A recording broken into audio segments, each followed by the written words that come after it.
আর মনে রাখতে হবে, the grief isn't permanent, the struggle isn't permanent. এই পৃথিবীর কোন দুঃখ, কষ্ট আর সমস্যা এটা পার্মানেন্ট নয়।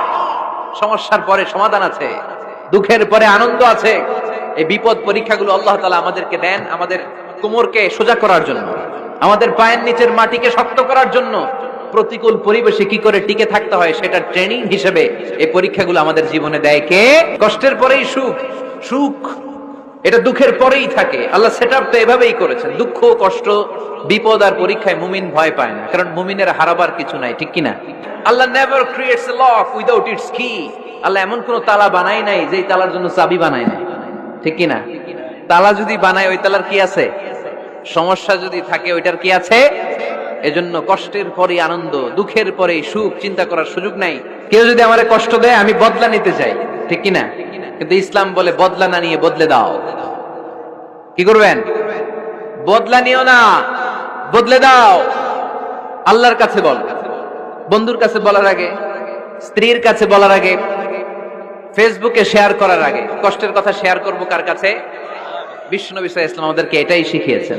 এই শিক্ষার মধ্য দিয়ে গোটা বিশ্বকে তিনি চেঞ্জ করে দিয়েছেন। তার নাম আওয়াজ করে বলতে হবে, তার নাম মুহাম্মদ সাল্লাল্লাহু আলাইহি ওয়াসাল্লাম। আমাদের জীবনে যদি বিপদ নেমে আসে আমরা কি চিন্তিত হই? কথা বলেন। আমরা তখন সবর করি, কি করি? আর সবরের সওয়াব আছে না নাই? কারণ মুমিন জানে রাত যত গভীর হয় অন্ধকার তমানিসা ভেদ করে সুবহে সাদিক হয়। মুমিন জানে গর্ভবতী নারীর পেটের যন্ত্রণা যত বাড়তে থাকে নতুন মেহমান আগমনের সময় ঘনাতে থাকে, ঠিক কিনা? মুমিন জানে মুমিনের উপর বিপদ কষ্ট যত বাড়তে থাকে সুখের সময় ঘনাতে থাকে, কাছে আসতে থাকে। চিল্লায় বলেন ঠিক কিনা? এজন্য আল্লাহ বললেন ফাইন্না মাআল উসরি ইউসরান, ইন্না মাআল উসরি ইউসরা। ও নবী, চিন্তা করবেন না, পেরেশান হবেন না। মাক্কি জীবনে আপনার দুঃখ কষ্ট, কিন্তু কিছুদিন পরে মাদানী জীবনে আপনার জীবনে সুখ নামিয়ে দিবে কে? আপনার জীবনে আনন্দের বন্যা বইয়ে দিবে কে?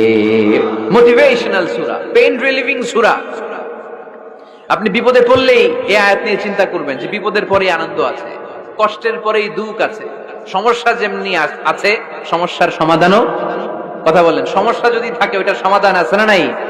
সবশেষ আল্লাহ গাইডলাইন দিলেন। প্রথম গাইডলাইন ফাইদা ফারাগতা ফানসাব ওয়া ইলা রাব্বিকা ফারগাব। ফাইদা ফারাগতা ফানসাব। হে নবী, যখন আপনি দাওয়াতি কাজ করে করে, রাষ্ট্রীয় কাজ করে করে একটু ফুরসাত পাবেন, অবসর পাবেন, ফানসাব ফিল ইবাদা, আপনি একটু ইবাদতে মশগুল হয়ে যান, আপনি একটু দোয়ায় মশগুল হয়ে যান। ওয়া ইলা রাব্বিকা